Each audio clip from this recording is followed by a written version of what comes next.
Hello and welcome to the third round tiebreaks of the FIDE World Cup 2025. Today I'm gonna show you who advanced, who won their games, and who moved on to the next round of this great event, and who unfortunately was eliminated. And we'll start with the first pairing. Daniil Dubov was playing against George Meyer. I played against George Meyer a lot of times online, very strong grandmaster.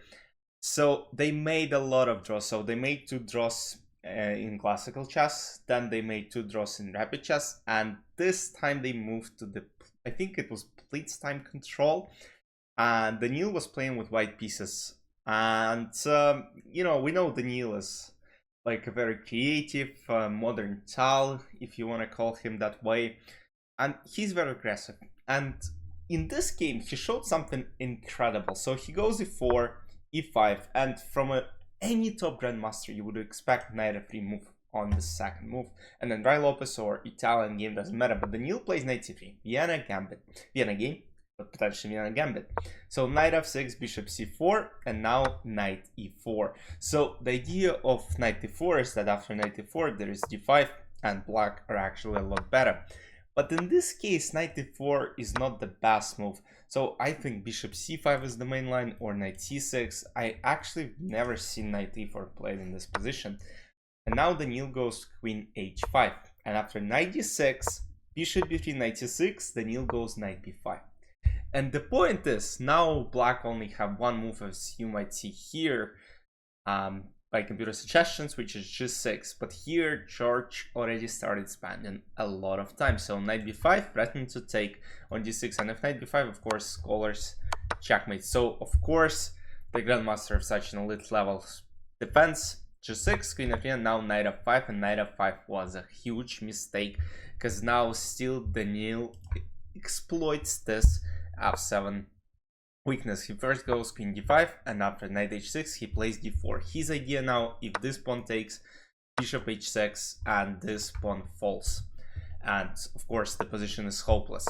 So George goes d6, very logical move. The idea is to place bishop to e6 and trade this, you know, the only, I would say, active piece for white. Bishop h6. Now the idea is if bishop h6, queen f7 is a checkmate, but bishop e6 intermezzo, so queen has to move. And now bishop b3, bishop f8, and you look at this position, you're like, what the hell is going on? Like bishop on b3, bishop on f8. Black already would not be able to castle short unless a magic happens. Bishop c4, bishop g7, and bishop b5, brilliant move. So the point is, yes, you might want to save this rook, but the problem is bishop f6, and now it's all over, because now let's say king d7 is played, knight a3, and bishop has almost no squares. If bishop e6, there is d5, double attack, and if bishop a6, this just looks awful. D takes e5, rook d1, the position would slowly fall apart. So we get back to the game. Bishop b5 was played, d takes e5, rook g8, bishop f6, and right now it looks equal, bishop e5, and at this point, guess what? You look at the evil bar and you see the absolute equality on this chessboard. So goes long castle, bishop goes to c6, and now queen c3. The idea remains the same. If, let's say, queen e5, rook e1, d takes e5 is of course best, which was played in the game. Now knight f3 attacking the pawn on f5, f6, rook e1, king f8, and guess what? Daniil doesn't care. He goes knight e5, sacrificing his piece. F takes e5, rook e5, and now queen f6. The only move that hold it here for black, but it's tough to find, is queen h4. And yes, apparently it is holdable position, g3, queen h6, and if, let's say, you play f4, there is rook g7, and somehow black are better. But again, that's computer chess. You know, you want to play something logical. Queen f6, with minute 20 on the clock. He thought for a while and played queen f6, which unfortunately loses by force, because now Daniil plays another great move. I'm not sure why it's not brilliant, because I think it is. And white ended up winning the game. Here, king f7 was played, and now queen c4. George resigned. The point is now, if king g7, we don't play rook g8, we actually can play queen g8 and then take the rook on a8. The position is winning for white. And if king e8, there is queen g8, and let's say queen f8, rook e1, let's say king d7. I believe there is queen e6, king d8, rook d1, and the game might be just, concluded. And just like that, Daniil managed to draw his last game. Yes, I'm not sure if you can see it. Yeah, they played 12 games. Not 12 games. 1, 2, 3, 4, 5, 6 games in total. Daniil ended up winning this game and then drawing the game, the next game, and he advanced to the next round. Now let's get back to another interesting pairing. Sam Shankland was playing against Vidit Gujarati. Who is one of the most. I'm actually surprised to see Vidit so low rated, like 26.99. Let me know in the comments if that's real rating. That's his real rating right now, because not long ago he was in top 20 and now 26.99. I'm not sure if it's top 20 rating. Definitely not. I think top 40 probably. So he was playing with white pieces against Sam Shankland, one of the leading US grandmasters. And here, as you might see, a lot of pawns located on dark squares. And here the only move for Vidit was knight d6 to get the knight to f5 and take the pawn on h6. But he plays king d4, and now it turns out this is a horrible move. So now computer says h5 is winning, but again, you gotta understand why. I mean, for me, it's just super hard to understand why h5 is winning and let's see king d7 is not. But basically, I think why h5 should be played, because the idea of knight d6, knight f5 is in the air, and h5 just eliminates this knight d6 idea. So you can just simply, let's say knight d6, you can simply take on a5 and you keep this h6 pawn, while in this position knight d6 momentarily would have solved that problem. Knight d6, knight f5 takes on h6, and the game probably would have ended in a draw. King d4, king d7, king c4, bishop e1. And now it turns out that this knight is in a very terrible spot. King goes back to d3, which is a huge mistake. So knight d6 would have folded for a while, but again, it's just super tough to defend this endgame. So, and after king d3, bishop g3, it turns out that this knight is almost trapped, and if king c7, knight d6, black will transpose to a winning pawn endgame, which happened in the game, and here Vidit resigns. Sam played king c6. I'm not sure why it's not in broadcast, because I was watching live, and Vidit admitted his loss. And the most interesting match happened between Maxim Vashnelograf and Vlad Artemiev. They played a long match. Let me see how many games they played against each other. 1, 2, 3, 4, 5, 6, 7, 8, 9, 10 games against each other. Actually, wait, that can't be true. They should play 11 games, because after 10th game it was equal. He won 6-5. So yeah, they played 11 games in total. That's the final game of their match. I'm not sure 130 why it shows up like that, but of course it's not the case. Maxim plays with white pieces. It's a tie Armageddon game. e5, and Vlad beat it 2 minutes 42 seconds. So here the thing is, who beats the lowest time between two players will have black pieces, and of course the draw means black would qualify for the next round.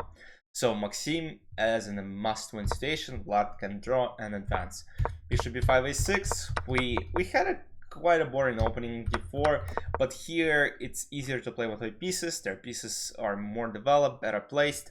Knight c5, queen f3, knight f6, rook d1, attacking the queen. Queen goes to 8, bishop g3. I think Maxim was actually satisfied with what happened, but Vlad throughout the whole match was playing on seconds, and this game was no exception, because as we go on you will see how little time he had, and he just costed himself round number 4 qualification, because he had so many chances to, because Maxim in the previous 2 time formats, he actually had to come back. So Vlad would have won the first game, and then Maxim would have won the next game, and that's how, it was exciting match to spectate. Knight to a5, a3, queen s7. Even in this position, I mean, it's completely equal, but again, you gotta be, very, very, very precise. Queen s7, knight d4, knight f5, knight g5, knight d7 fork. So here takes, knight d2, rook e1, king f1, f3, knight c4. So I kind of want to advance it a little bit further, so I have a huge advantage. Not a huge advantage, but on this level you know, it's big. And now after b5, which was the final mistake of the game, basically low time, as you might see, 3 seconds. And if you watch the whole last game, it was insane. He was playing with 1 second left on the clock. He was moving so fast, but he couldn't concentrate. Like with 1 second left on the clock, like you can't really play good chess all the time. So rook d5 managed to take the pawn, and then, you know, it was all over. Maxim just showed that you know, comebacks are insanely real. 96 and Vlad resigned. You know, they had a great handshake. I didn't watch any interviews, but you know, it's a great match that concluded in Maxim's win. And now let's quickly look at how the other games went. So this is something that we'll scroll down, and I think there is not much. Way E1 against Benjamin Duduro on tie breaks. What else? Maxim Vachelgraf 6-5. Advanced to the next round. Richie Rapport beat Jan Proje from Turkey 2.5 to 1.5. So he advances. What else? Yuan Yi beat Indian Grandmaster Narayan. Radoslav Vaitashk, we saw it yesterday. Sam Shankland beat Vidit Gujarati. Kartik Venkatamaram beat Bogdan Daniil Dubov, another Indian player, in the next round. So Sam Seven beat Evgeny Nair. Alexei Sarana beat Jordan Van Forest. What else? Andrei Sipenko actually managed to come back and then beat his opponent in the tiebreak. Nadirbek Yakubov won against Tai Daewon Yen. And Daniil Dubov advanced to the next round. We saw that. And that's the conclusion of round number 3. And let's quickly take a look at the pairing. Let me first scroll down, because it takes a while. Yeah, here we can see this arrow.